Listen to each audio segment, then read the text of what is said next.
The wind sang through the canyon like an old morning song, hollow and restless. The sky, split open by streaks of dying light, turned blood orange behind the jagged hills.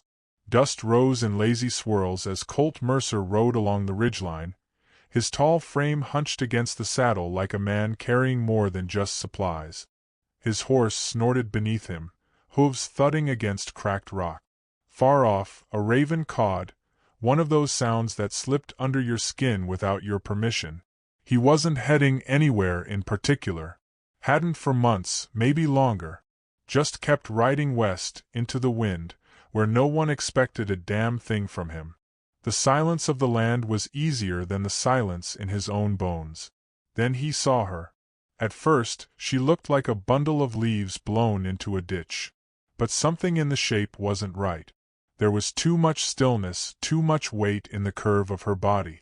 As he drew closer, the shape became flesh, a woman lying crumpled at the base of a ravine, her dark hair matted with blood, one arm wrapped protectively around her swollen belly. His boots hit the dirt before the reins stopped swinging. Colt slid down the slope with a grunt, knees bending low beside her. Her face was ghost-pale beneath the sunset. She was breathing, barely, mouth parted, chest rising like a feather caught in breathless wind. Her skin was warm, but fading fast. When he touched her wrist, her pulse fluttered like a cornered bird. She whispered something. A name maybe. Ayoka. The syllables were soft, sacred, as if borrowed from wind and water. He gathered her in his arms, careful not to press too hard on the child she carried. She moaned once, then went still again, trusting him in unconsciousness the way no waking woman ever had. The trail home was slow and jarring. Snow began to fall before he reached the cabin, soft flakes that disappeared into her hair like stars melting in midnight. He laid her on his cot, stoked the fire higher than it had burned in weeks, and wrapped her in wool and silence. Every few minutes, he checked her pulse again, unsure what he feared more, that it would fade or that it wouldn't. She didn't wake that night. Or the next. On the third morning, her eyes opened. They were black as river stone and unblinking. She didn't speak. Just stared at him across the dim room, where he sat carving kindling with a dull blade. The baby inside her shifted. He could see it, the smallest motion beneath the blanket, and it reminded him of things he hadn't let himself feel in years. She tried to sit up and winced. "You're safe," he said, voice like rust. "You were out cold. I found you by Devil's Hollow." He paused. "Been a storm since. Roads are gone." She didn't answer. Her gaze flicked to the door, then to the fireplace, then to him again. "I ain't gonna hurt you," he added. "Ayoka, that your name?" Her mouth twitched. "You speak it wrong." He almost smiled. "Almost." "Colt," he said instead, offering his name like a cautious truce. "Mercer." Ayoka looked away. He wasn't sure if it was judgment or indifference that passed over her face. Either way, he was used to both. That night, she ate what he gave her. Slow, careful spoonfuls of broth. She never looked directly at him, but when the fire popped, she flinched toward him instead of away. He took that as something. Days blurred like smoke in wind. She stayed mostly in bed, sometimes moving to sit by the fire. He caught her looking out the window often, maybe counting trees, maybe measuring freedom. He didn't ask. She still hadn't told him why she'd been alone, bleeding, dying in the middle of nowhere. Some stories don't need words to be understood. He saw it in her hands, the way they trembled when she thought he wasn't watching.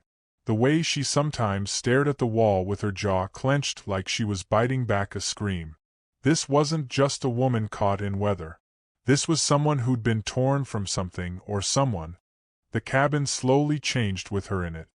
His boots no longer sat where they fell. The herbs on the shelf were rearranged. She'd boiled old roots into tea without asking. Somehow, his place, which had been more cave than home, had started to smell like memory instead of solitude. He found her humming once. He was chopping wood outside when he heard it, the low, almost absent tune of some old lullaby. He didn't move. Just let it drift out the window and wrap around his chest like hands that didn't hurt. Later that evening, she offered him a bundle wrapped in muslin. "I made these," she said simply. Inside were baby clothes, tiny, careful things stitched from his worn shirts and saddlecloth. He ran his fingers across the seams, speechless. He wanted to say something kind, something solid, but words, like feelings, didn't come easy. A week later, trouble found its way through the storm. Colt had gone to town, reluctantly. Supplies had run low, and Ayoka's cravings for herbs he couldn't name had grown. The townsfolk didn't ask much. They never did. But this time, Sheriff Harlan leaned on the saloon rail and narrowed his eyes. "Word is you've got a woman up there," he said, spitting tobacco into the dirt. "One of them wild ones." "That true?" Colt didn't flinch. "She's got a name. And she's carrying a child." "That right?" Harlan's voice dripped with something foul. "Whose child?" Colt didn't answer. He didn't need to. "You do what you want, Mercer," the sheriff added. "But folks remember who you were. And they ain't all forgot." Back at the cabin, Ayoka had found the folded letter in his drawer. His wife's name. A death. A funeral Colt never spoke of.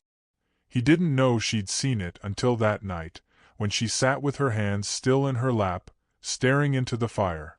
"Your heart," she said quietly, "has carried ghosts." He didn't reply. "I know that weight," she added. "It makes you quiet. It makes you mean." He stared at her. The baby kicked. They both looked down, startled, then shared a look so naked, neither one could hold it long. Later, outside under stars, they sat in silence. His fingers brushed hers, and this time she didn't move away. Nor did he.